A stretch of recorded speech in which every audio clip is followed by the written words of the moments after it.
कोल्हापूर दौऱ्यावर आलेला आहात तर सध्याला मराठा सेवकांची संकल्पना मांडलेली आहे. नेमकं काय संकल्पना आहे, काय सांगाल? ही संकल्पना पहिल्यापासूनच नवीन नाही आहे, फक्त गल्ली गल्लीत नाही आहे. प्रत्येक महाराष्ट्रातल्या गावागावात मराठा सेवक दिलेले. फक्त आता खूप मोठी यंत्रणा उभी करायची समाजाच्या अडीअडचणीसाठी, त्यांना सहकार्य करण्यासाठी. गोरगरिबांच्या खूप अडचणी, शिक्षणापासून नोकरीपर्यंतच्या अडचणी आहेत, खूप त्रास आहे. दवाखान्याच्या अडचणी आहेत, माझ्या पोलीस स्टेशनच्या अडचणी आहेत. त्याच्यासाठी एक यंत्रणा असायला लागते. मग ते कामं करतात पटापट. मराठा सेवक दिलेलेच आहे. तर आता प्रत्येक गल्ली गल्लीत आम्ही द्यायचं चाललं की दोन प्रत्येक गल्लीसुद्धा द्यायची एक मोठी यंत्रणा समाजाच्या सहकार्यासाठी त्यांच्यासाठी उभा करतो. आणि त्याच्यावर आता आपण चलो दिल्ली असं एक थोडंसं सांगितलं होतं. आता लोकांनी खूप चांगला रिस्पॉन्स दिला जे समाज बांधव आहेत त्याबद्दल काय सांगा?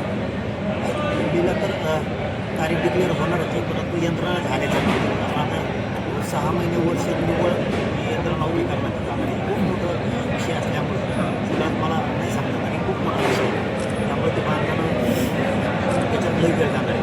जसं की आता तुम्ही मलाही आश्चर्य वाटलं की आल्याच्या नंतर इंदापूरला आम्ही सहज सांगितलं होतं की जाताना मला भेटून जायचं, कारण मी तिथं ते नेचर डेअरी आहे तिथं आलो की त्यांना सगळीची भेट दिली.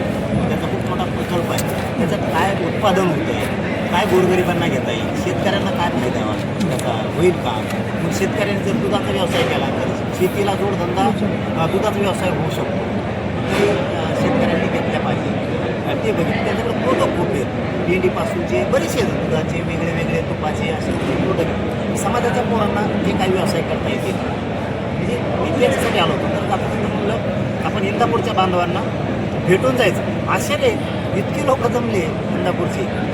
आत्ता एक आपण एक खूप भावनिक आवाहन केलं की सर्व समाजाने एकजूट व्हावे. अक्षरशः मी तुमच्या पायावर डोकं ठेवतो इथंपर्यंत समाज बांधवांना तुम्ही हाक मारलेली भावनिक काय सांगाल त्याबद्दल?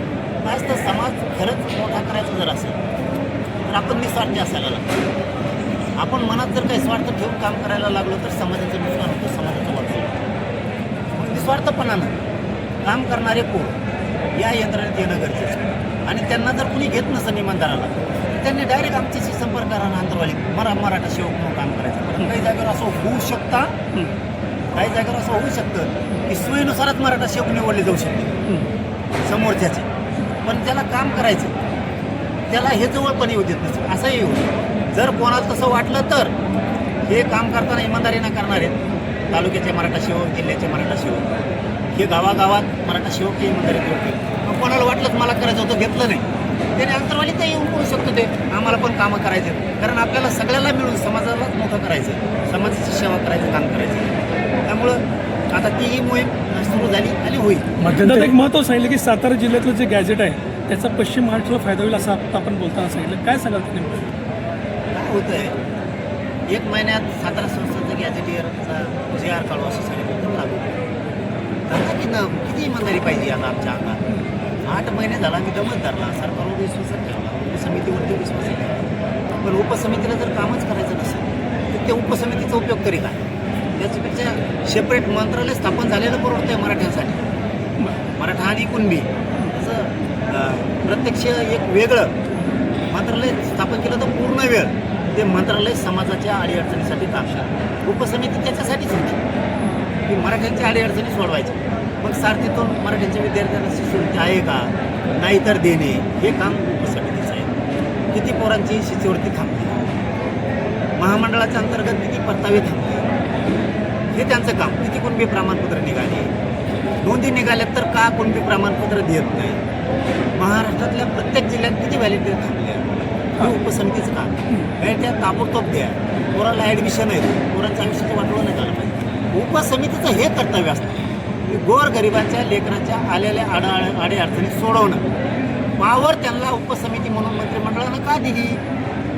तर तुम्हाला अधिकार आहे मराठ्यांचे सगळे प्रश्न अडीअडचणी उपसमितीने सोडवा, हे पूर्ण अधिकार तुम्हाला बहाल केले. उपसमितीने हे काम नाही करायचं.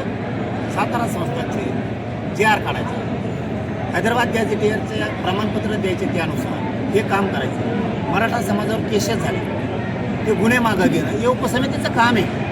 मराठा आरक्षणासाठी बलिदान केलेल्या कुटुंबाला किती नोकऱ्या दिल्या, कितीला निधी गेलाय, मग का दिला नाही निधी, ते द्यायचं काम करायचं. हे उपसमितीचं काम असतं. EWS मधून किती विद्यार्थी मराठ्यांचे राहिले.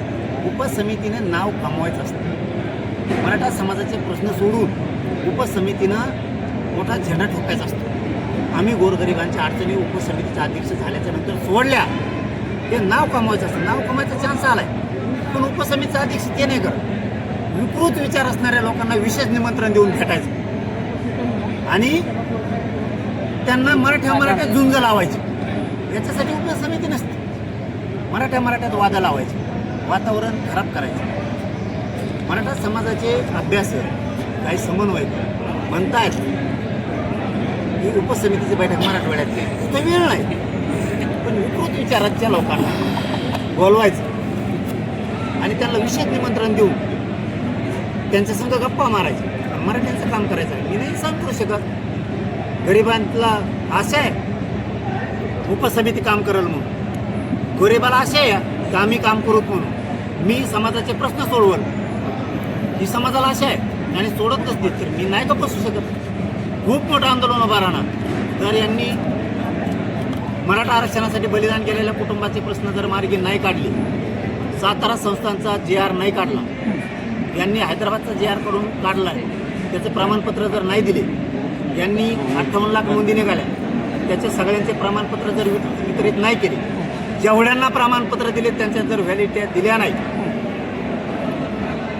जर यांनी मराठा समाजाच्या लेकरांवरती खोटे गुन्हे दाखल केले, ते जर मागे घेतले नाही, EWSच्या विद्यार्थ्यांचे प्रश्न सोडले नाही, यांनी शिंदे समितीला मुदत वाढ देऊन जर पुन्हा नोंदी शोधल्या नाही, तर या राज्यात खूप मोठं आंदोलन उभा राहणारे हे सरकारनं लक्षात घ्यावं. विश्वासघात झालाय सरकारकडून? नाही, असं तरी मी आत्ता म्हणणार नाही. कारण जर त्यांनी JR काढले नसते, त्यांनी हैदराबादचा JR काढला, त्यांनी सातारा संस्थांचा अहवाल घेतलेला, हे जर केलेली नसती प्रक्रिया तर मी 100% म्हणलो असतो. मी थोडे दिवसच वाट बघणार आणि या राज्यात प्रचंड मोठं आंदोलन या मागण्यांच्या बद्दल उभा राहणार आहे. त्यावेळेस मात्र सरकारला खूप अडचणी येणार. आता जिल्हास्तरीय बैठका सुरू करताय? जिल्हास्तरीय बैठका सुरू होतील. ह्या बैठकामध्ये आता ह्या बैठकामध्ये येणाऱ्या आंदोलनाची नांदी म्हणजे आंदोलनाची दिशा कशी असेल आता परत? नाही, त्या अगोदर आपण बैठका जिल्हावार घेतोय. सगळ्या पक्षातले मराठी, सगळ्या समाजांचं काम करणारे मराठ्यांचे पोरं समावेशक काम करतात. या पोरांना सगळ्यांना, मग त्याच्यात स्वयंसेवक आहेत, त्याच्यात मराठा सेवक आहेत, त्या सभेचे आयोजक आहेत, गावागावात साखळी उपोषणं केले आहेत, आमरण उपोषण केले, मोठमोठ्या सभा घेतलेल्या आहेत, त्याचे आयोजक आहेत, स्वयंसेवक आहेत, सगळ्या बांधव ज्या मराठा समाजासाठी त्यांनी आयुष्य झिजवलं, सगळ्यांच्या बैठका आम्ही जिल्हावर आता घेणार आहे. कारण मराठा समाजाचं म्हणणं आहे आम्हाला काही समस्या मांडायच्या अंतरवाली, आम्ही गरीब आहेत, लांब पडताय आम्हाला, तुम्हीच जिल्ह्यात आहे. मग मीच ठरवलं की सगळ्यांना अंतरवाली बोलवण्यापेक्षा आपणच जिल्ह्यात जाऊया. आता पहिली सुरुवात मला वाटतं परभणीपासून आहे. मला माहीत नाही त्याला हो म्हणलेत का नाही 17 तारखेला, पण जर 17 तारीख त्यांना दिलेली असेल तर मग मात्र तिथून आता बैठकाची सुरुवात त्यानंतर सोलापूर जिल्ह्यामध्ये त्याच्यानंतर आम्ही स्वरूप ठरवणार आहे आंदोलनाला. आता तुम्हाला मध्यंतरी गोळ्या घालू अशी तुम्हाला एक मध्यंतरी द्यायला, त्याच्यावरती सरकारने काय पावलं उचलले का? तुम्ही काय भूमिका आहे? मला माहीत नाही कोण गोळ्या घालीन म्हणलंय, त्याच्यावर सरकारनं काय पावलं उचललेत की नाहीत मला माहीत नाही. परंतु आम्ही सज्ज आहे, मी आणि माझा मराठा आम्ही सज्ज आहे. तुम्हाला होऊनच द्यायचं आहे का? अशी विच्छाच आहे का तुमची? मग तुम्हाला उद्रेक बघायचाच का मराठ्यांचा? तुमच्या लाभार्थी टोळीसाठी तुम्ही ठरवलंच का सगळ्याचा दुमका काढायचा, सगळ्याचं वाटोळं करायचं? तुम्हाला वाटतंच का राडा व्हावा? मग या तुम्ही अंगावर, सरकारकडे काय अंगावर या, मग तुम्हालाही कळण मराठी काय. आमची इच्छा नाही. आम्हाला वाटतं या राज्यात शांतता राहिली पाहिजे, सगळ्या जाती धर्माचे लोक गुन्हेगोविंदाने नांदले पाहिजेत. पण तुम्हाला जर आता मराठ्याचा दम बघायचाच असेल, त्याला मी काय करू शकतो? तुम्ही गोळ्या घालायला फक्त या. उद्रेक काय असतो ना, देश पुन्हा एकदा बघत. रक्तपात बी काय असतो ना, तुम्हाला बघायचंच म्हणलं त्याला आम्ही काय करू शकत नाही. तुम्ही जरा तुमचे खुणच करायला लागले, मराठी का बसणार आहेत काय? तुम्ही जर खुणं करायला लागलात म्हणल्याच्यानंतर मराठी का बसणार आहेत का?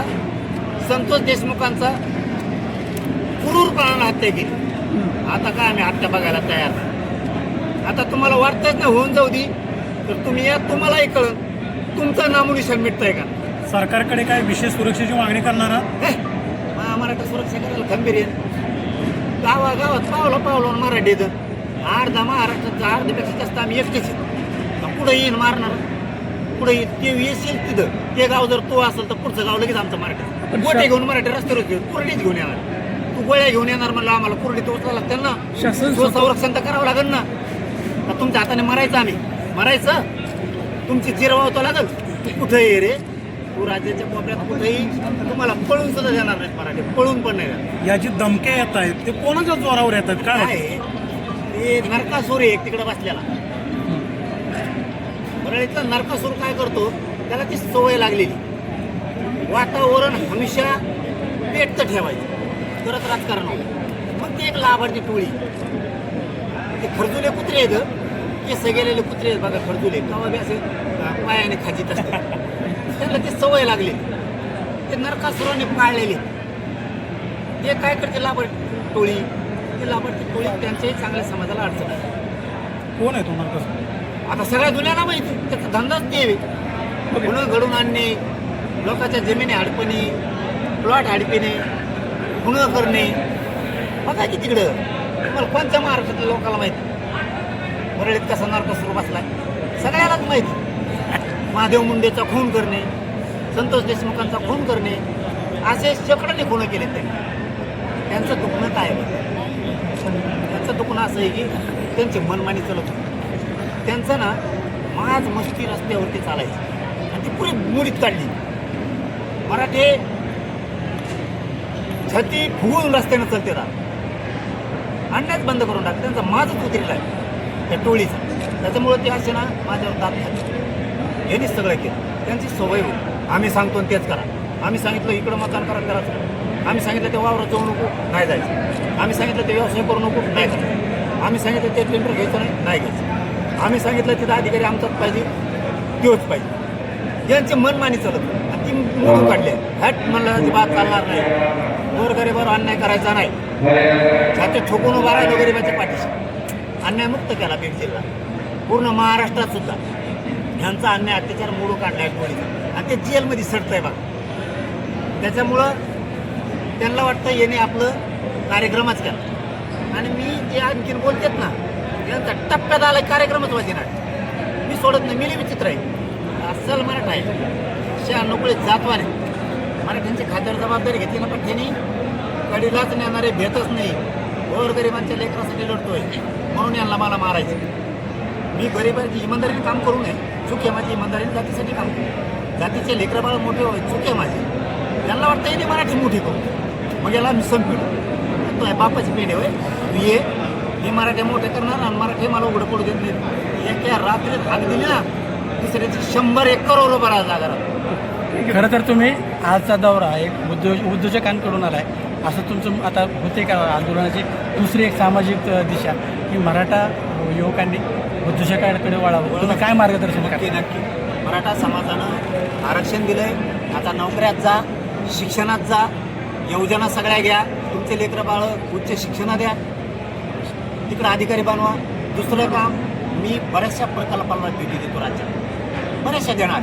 काय काय व्यवसाय कोणाचे, आपला बांधव किती मोठं उत्पादन करतोय, मग आपल्या समाजाच्या लेकरांनी ते शिकायचं, शिक्षण घ्यायचं आणि आपण पण व्यवसाय करता यायचं. मी कालच आता त्या नेचर डेअरीला मोठा प्रकल्प आहे त्याला भेट, त्यांचं खूप दिवसात चाललं होतं की एकदा या, त्यांचे प्रोडक्ट बघितले, काय घेता येतं का शेतकऱ्यांना, त्यांच्यापासून शेतकऱ्यांना त्यांना काही देता येतं का, आपली सांगड असली पाहिजे तर आपण मोठे होऊ. व्यवसाय करायचा आपण, त्यांचे काय प्रोडक्ट घ्यायचे, आपलं त्यांना काय द्यायचं. शेतीला व्यवसाय आपणच दुधाचे करायचे. पश्चिम महाराष्ट्रात काय झाले, शेतीला पाणी, त्याच्यामुळं बागायती, आणि त्या बागायती शेतीला त्यांनी जोडधंदा दिला दुधा. गाई आहेत त्यांच्याकडे, पुरं दुधं काढतात. पश्चिम महाराष्ट्रातले कणाकण डेअरीला दूध घेऊन जातात, म्हणजे त्यांना महिन्याला 30-40 हजार रुपये दुधाची महिन्याला. अंदाजे आकडा सांगितला आहे मी, याच्यापेक्षा मोठा सांगितलं त्यांनी आम्हाला. 40 हजार रुपये साध्यातले साध्या शेतकऱ्याला इकडं महिन्याला येते, प्लस शेतीचं उत्पादन, आणि ही 40 हजार रुपये महिना, म्हणजे पोरगा शिकायला पण जातो. बघा डोकं काय लावलंय.